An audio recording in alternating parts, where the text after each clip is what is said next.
his answer, and he does outline that there is no legal requirement in his department, but equally in the past there's been situations such as the Presbyterian Mutual Society when again there's been no legal obligation but there has been a moral obligation on the executive to act. Does he not accept that in this case the inequalities that is existing within our current civil service there is such a moral obligation?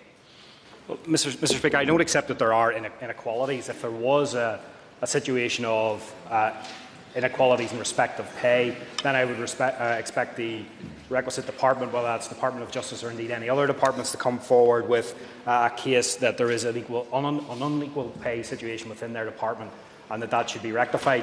He is right, I think, and I think in the choice of language that I have used, I have stressed that whilst there is no legal liability and therefore it is not an equal pay issue, even though we continue to refer to it as an equal pay issue, I think there is a moral responsibility on me to investigate opportunities, potential solutions for a recognition of that moral responsibility that may well be there. I'm not sure whether the member is.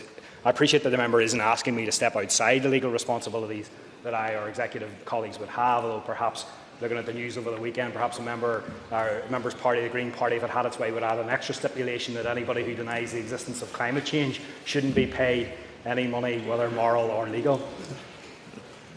Mr. Mackay. I can't clear. Obviously, Minister, there's been a lot of to-ing and fro-ing in this case for far too long, in the opinion of many of the workers concerned. And can I ask the Minister, and he's touched on it already, how he has sought support of the Executive for a financial resolution in this case, and in the coming weeks and months, what plans does he have to bring further cases to the table? Yeah, look, I'm not sure whether I would agree with the language of to-ing and fro-ing, but I would accept that there is perhaps a frustration. I can sense that frustration in talking to some members of staff who would be affected by this issue. I can certainly see it in correspondence that I receive from them, as well as talking face-to-face to them. In terms of seeking executive agreement on it, I have sought at this stage to engage directly with the Minister of Justice, who would obviously, in terms of responsibility for members of staff, Mr. Speaker, have the greater responsibility in terms of the volume of staff, and seek to have a solution that he and I can come forward with and he and I agree on. And I think the next natural step after that is to go to the executive, seek agreement there, and then hopefully deal with the issue as a result of that. And I'm sure the member would appreciate that, given the circumstances, executive approval and cross-party approval is essential.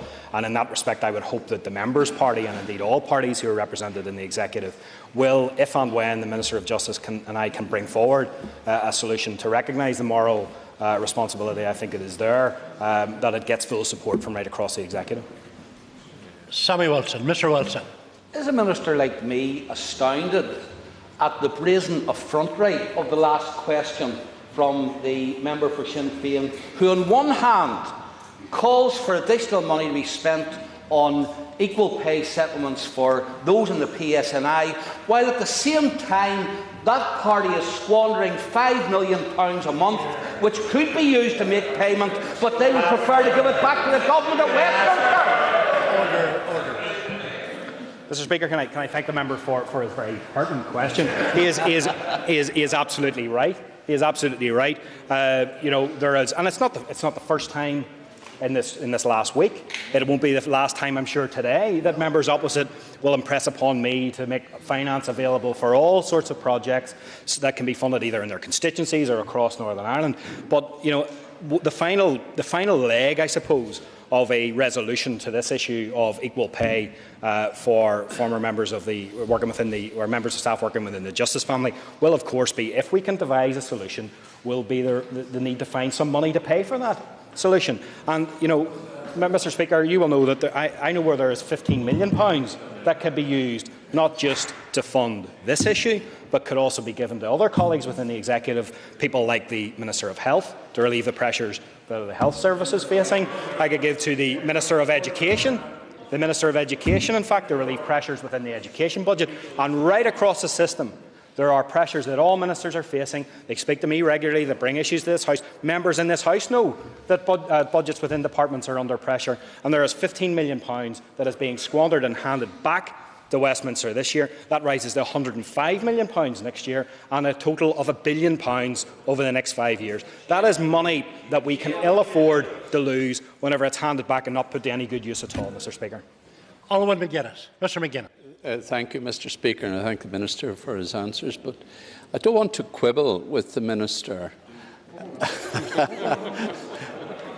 The Minister says that this isn't an equal pay issue in the legal sense, and one can accept that. But certainly it is an equal pay issue for those who are negatively affected.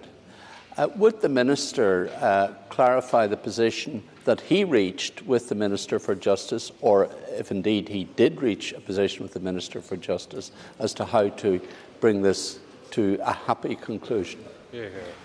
I would have thought a learned gentleman like the member opposite would appreciate that it isn't a legal issue in respect of equal pay. It is not, strictly speaking, where a liability in legal sense exists for the Executive to deal with. My discussions with the Justice Minister haven't reached a conclusion. They are still ongoing. I am happy to continue to discuss it directly with him, although officials from both departments, Mr Speaker, continue to engage on a way in which we can look at some way in which the moral argument could be recognised.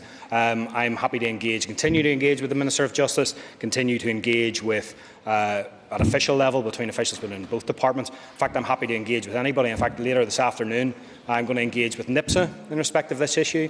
I think they have a responsibility, having I suppose, contributed to the raising of expectations in respect of this matter over the last number of months by organising something of a campaign to call upon me and other executive ministers to solve this problem, as I see it. I think they also have a responsibility and a duty to come forward with ideas as to how this might be resolved, and I look forward to hearing that from them later this afternoon. Michael Copeland. Mr Copeland. Thank you very much, Mr Speaker, and I do thank the Minister on this occasion for his answers. I know it's a difficult problem. Could he confirm if the amount of money required to settle this non-legal moral issue, which it essentially is, has been identified, and whether any sum towards that has been included in the current budget arrangements, and if so, will they be ring-fenced for the purpose for which they were intended? Thank you, Mr Speaker. I welcome the member's view that this is neither a simple nor straightforward matter in respect of resolving this issue, and I hope that an understanding across the House that it isn't simple or straightforward would result in some patience and some tolerance from members, as well as from members of staff who are affected. There is no set of money, ring-fence set of money put aside for dealing with this issue. There was money set aside in the past to deal with it if it did indeed materialise as a legal responsibility for the Executive to settle it. That money is no longer in place. It is a matter for the Executive to look at where money for resolving this might come from, if and when it decides to move forward on a solution. But our job in finding that money isn't made any more easy. In fact, it's made considerably more difficult whenever we have the squandering of £5 million a month on not progressing with welfare reform. Peter Weir. Mr Weir. Thank you, Mr Speaker. Question number 2. Thank you, member, for his question, Mr Speaker. In its role supporting the Procurement Board, Central Procurement Directorate has made significant progress in improving public procurement processes by making them less bureaucratic and more SME friendly. A number of improvements have